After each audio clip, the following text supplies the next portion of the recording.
Thank you, Mr. Speaker Pro Tem. Members, I oppose this bill this year for the same reason I've opposed it in the past, and I want to be consistent, but I also want to just share with you what those reasons are.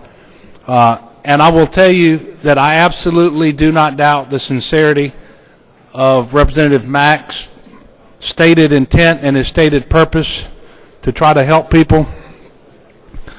I just want to tell you that when we start as a government, and this is the distinction, when the government starts authorizing, and in this case mandating, suspicionless searches, we are eroding a fundamental individual right that is afforded to us under the Fourth Amendment of the Constitution of the United States.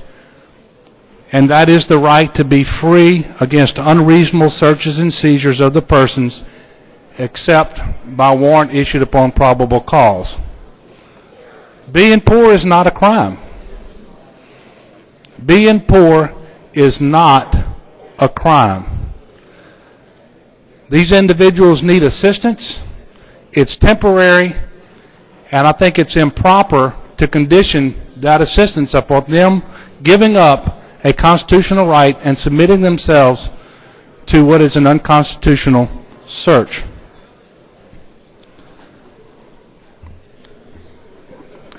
Now, that is the big difference between the drug tests that Representative Mack endured by his private employer.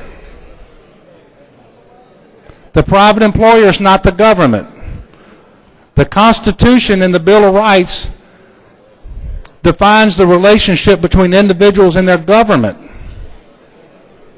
The state of Louisiana is government, and by virtue of the 14th Amendment to the Constitution, the Bill of Rights applies to what individuals can rely upon to protect them as it relates to state government as well.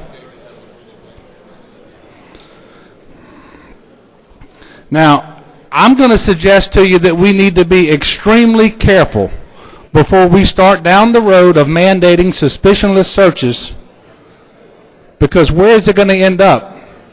And the fact that this group of people who are going to be most affected may be some disfavored minority because they're poor and they need some temporary assistance, where's it going to go next?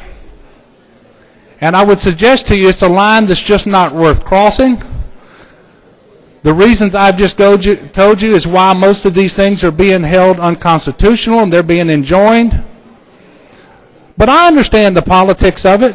Last year when I came to the floor to oppose a similar bill and I voted against it, I went home, and just like the rest of you, I spoke to the Chamber of Commerce, I spoke to the Kiwanis Club, and I spoke to the Rotary Club.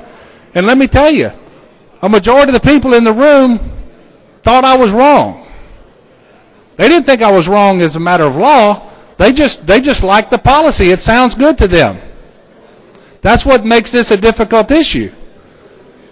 Because if you believe like me that it's illegal and in fact unconstitutional, and if you take that oath of office seriously, then your obligation, your duty is to vote against it, knowing that that's not politically popular. But I'm asking you to vote against it because it's the right thing to do.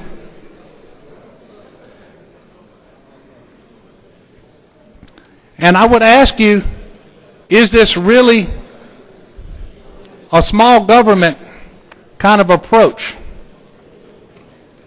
Small government doesn't go looking for individual rights to violate. I'm asking you to put on your libertarian hats today. Now, I would just remind you, and you don't hear me resort to this very often, for I was hungry and you gave me something to eat. I was thirsty and you gave me something to drink. I was a stranger and you invited me in. And that's Matthew chapter 25, verse 35. It doesn't say after making me feel like a criminal. That's not what we're called upon to do. Being poor is not a crime. This is a suspicionless search. It's unconstitutional. Makes for good politics. But I would just ask you to consider it and vote no. Thank you.